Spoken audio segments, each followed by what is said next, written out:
Ensemble pour la République,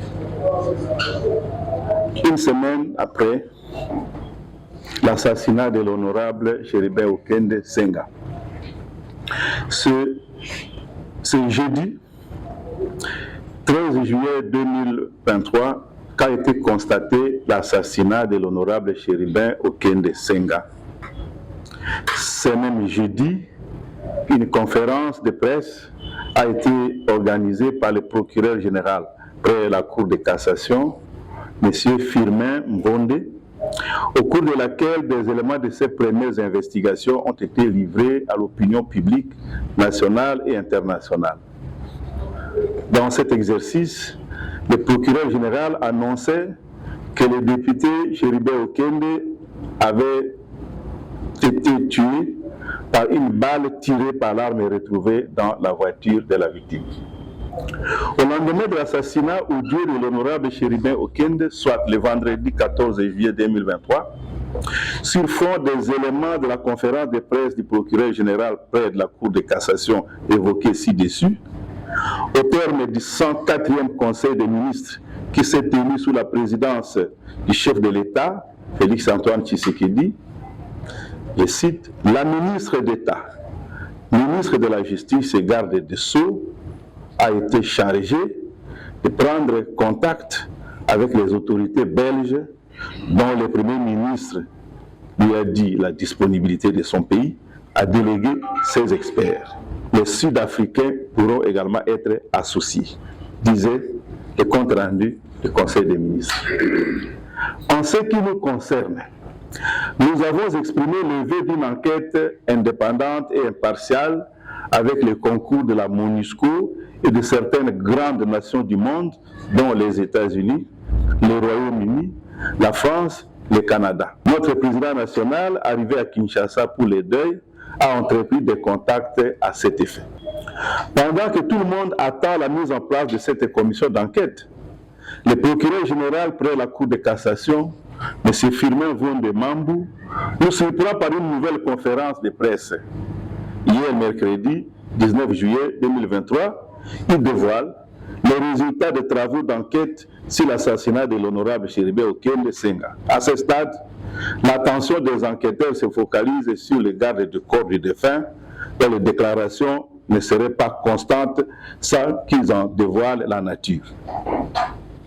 Le procureur général Firmin Mbonde affirme également sur la base de son enquête que c'est une balle sortie de l'arme retrouvée dans la Jeep à côté du corps qui aurait tué le député Chéribin Okende.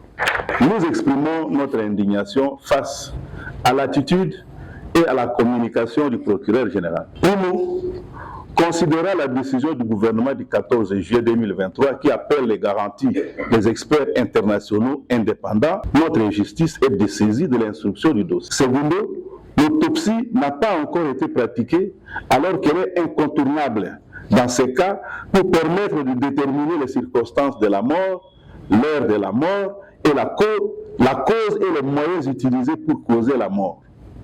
Cette autopsie ouvrira les pistes vers les assassins et leurs commanditaires. Tertio, en droit congolais et en matière pénale, l'instruction préparatoire de l'enquête est secrète. Il est tout à fait troublant que le maître de l'action publique en personne, ici le procureur général près la Cour de cassation, annonce une conclusion selon laquelle l'honorable Chéribin est mort par balle, sans autopsie et sans enquête sérieuse. Comment peut-on violer de manière aussi éhontée les sacro-saints principes du secret de l'instruction? Dans le même temps, des membres du gouvernement se permettent de dresser des parallélismes douteux avec l'assassinat de Laurent Désiré Kabila. Référez-vous à la communication du ministre Nicolas Kazadi. Le porte-parole du gouvernement, le ministre Patrick Muyaya, s'autorise même d'interdire à l'opinion que l'on fasse le parallèle avec l'assassinat de Floribert Chebeya. Pourtant, les similitudes sont flagrantes avec ces derniers cas. Invitation au siège d'une institution publique, pour l'un, la police, pour l'autre, la Cour constitutionnelle, puis disparition et corps retrouvés dans un véhicule, mise en scène douteuse avec des traces incontestables d'assassinat. On s'interroge, on cherche à savoir pourquoi une telle agitation. Les gens n'ont-ils pas leur conscience tranquille? Veut-on servir à l'opinion une version éloignée de la vérité pour protéger qui? Il est indécent, inacceptable d'agir avec autant de désinvolture dans un cas aussi grave que celui de l'assassinat d'un compatriote. Il s'agit ici de rechercher la manifestation de la vérité pour retrouver des assassins et leurs commanditaires, et non de déployer une communication cosmétique pour désorienter l'opinion et couvrir les assassins.